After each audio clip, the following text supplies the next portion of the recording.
Supersonic indeed. According to the Hollywood Reporter, Sonic the Hedgehog has a record $68 million opening weekend over this 4-day President's Day.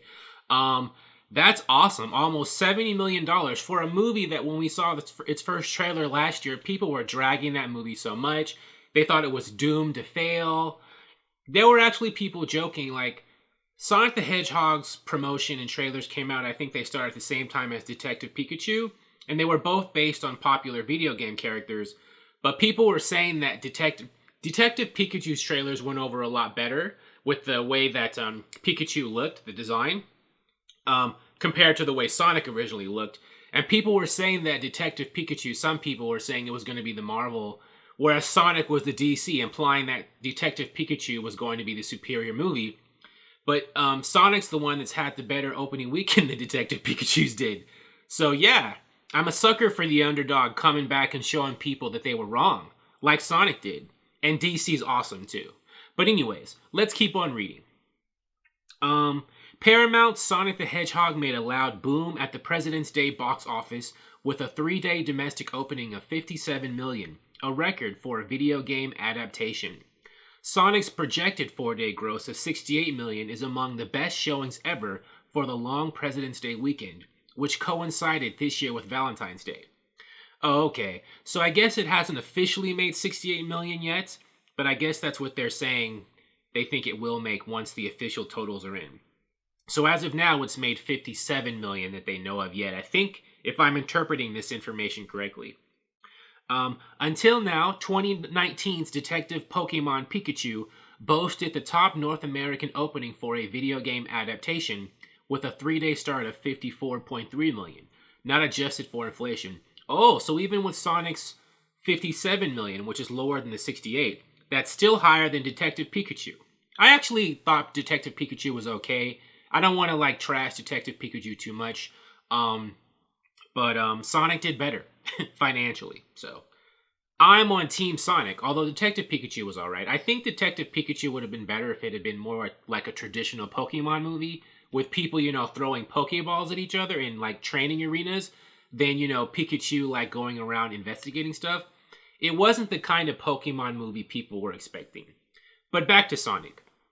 Overseas, Sonic the Hedgehog started off with $43 million from its first 40 markets for a global bow of $111 million through Monday. Sonic nabbing an A Cinema Score. Cinema Score is getting a lot of news these days on a rating for the way audiences actually feel. I don't remember hearing too much about Cinema Score until recently, but it's making a lot of noise now, and people are like, what's a movie Cinema Score? What do audiences really think? And an A is really good. Nabbing an A Cinema Score, based on the popular Sega video game, and sees the titular character voiced by Ben Schwartz team up with the small-town sheriff, James Marsden, to battle the evil genius Dr. Robotnik, Jim Carrey. The movie's better-than-expected debut is a big win for Paramount and director Jeff Fowler, who redesigned the titular character after a loud outcry from fans this year. And this is great. I mean, Sonic was a very, cool movie. They tried to please fans, something I think studios should try to do more of these days, I don't understand a lot of this subverting expectations business that goes on in mainstream movies with, iconic, well-known characters. It's like people want to see characters and the world they're in inhabit the way they expect them to. When it comes to people like Sonic or, Star Wars or Superman or Batman or whatever, I don't understand why everybody wants to, we have to give them something different or not give them what they want. That doesn't make any sense.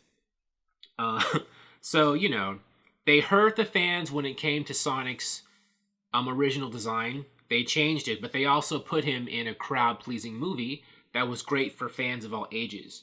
And this also shows that people can... I don't know. Studios are in a weird position of knowing when and how to deal with fan outcry, right? In Sonic's case, they made a good decision by changing his design based on what fans wanted. But, there have been other things that have come out where people were just losing their minds, but the studio stuck its course, and it was the right decision. Like when the Shazam costume reveal came out for the first time, a lot of people thought it looked goofy. They were dragging online, goofy, too colorful, too bright. Shazam went on to get great reviews, so the studio held its ground. It stood its ground and stuck the course and did really well. I think when Brie Larson's Captain Marvel outfit first came out, the first leak of her in a green outfit and not the like blue and red people were expecting from Captain Marvel, a lot of people thought that was terrible. But Captain Marvel went on to make $1 billion. So the studio they didn't change much based on bad reaction to that first leak. So, the studio's in a difficult position. When do they change course to make the fans happy and when don't they? But in Sonic's case, the decision turned out to be the right one. And I'm happy. I wanted Sonic to succeed, and it has. Thank you for watching. If you like this video, please like it on YouTube and subscribe to the channel because I appreciate your viewership, and I'll talk to you soon. Bye.